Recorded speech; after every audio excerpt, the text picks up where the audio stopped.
Kung nakita naman, basta't maliwanag na maliwanag, na KIA ang isang tao at talagang kayo ang pamilya, bakit ano pang kailangan natin gawin?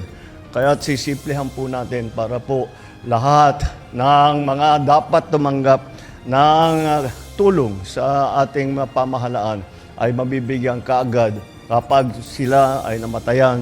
Pinasisimplihan na ni Pangulong Ferdinand Marcos Jr. ang proseso ng pagkuha ng mga benepisyo ng mga pamilya at defendants ng mga men in uniform killed in action o ang mga nasawi habang sila ay gumaganap ng kanilang tungkulin.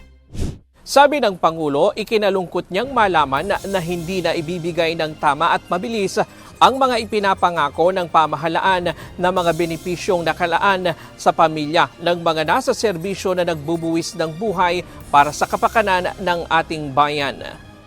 Lagi natin sinasabi, kahit ano pang mangyari, ang inyong mga pamilya ay aalagaan natin, hindi po namin pababayaan. Kaya't nagtanong po ako, tinatanong ko sa kanila, ito ba ang mga benepisyo na ating ipinapangako sa mga nagseserbisyo para sa atin? Ito ba ay nabibigay ng tama? Ito ba ay nabibigay ng mabilis?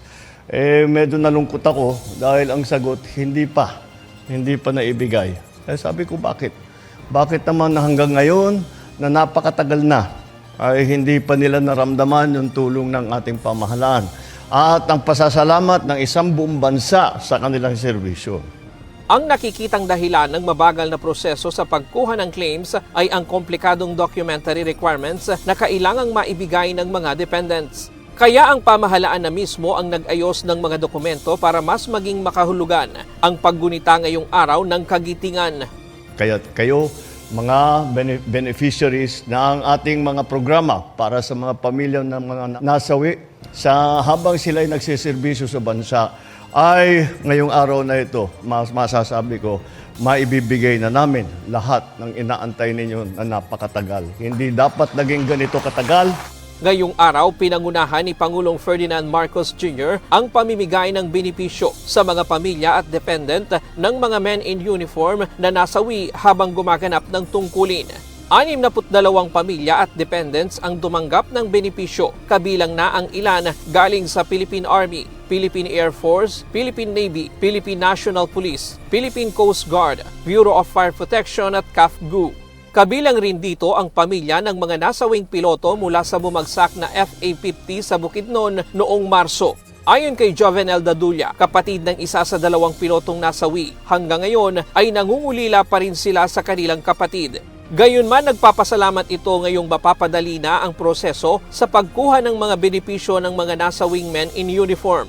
Bagamat masaya sila, lalo na sa mga dependent na matagal nang naghihintay ng benepisyo kung mapapadali ng pamahalaan ang proseso.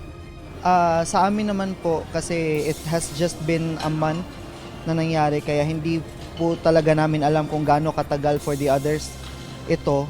Pero siguro nga kung matagal to noon at mas mapapabilis ngayon, masaya po kami para doon. Pero syempre nga alam naman natin na hindi po napapalitan yung buhay ng kapatid namin at ng fiancé ni Eliza. So natutuwa kami kung mapapabilis man po ng Pangulo yung proseso, pero syempre may nararamdaman pa rin kaming lungkot hanggang ngayon.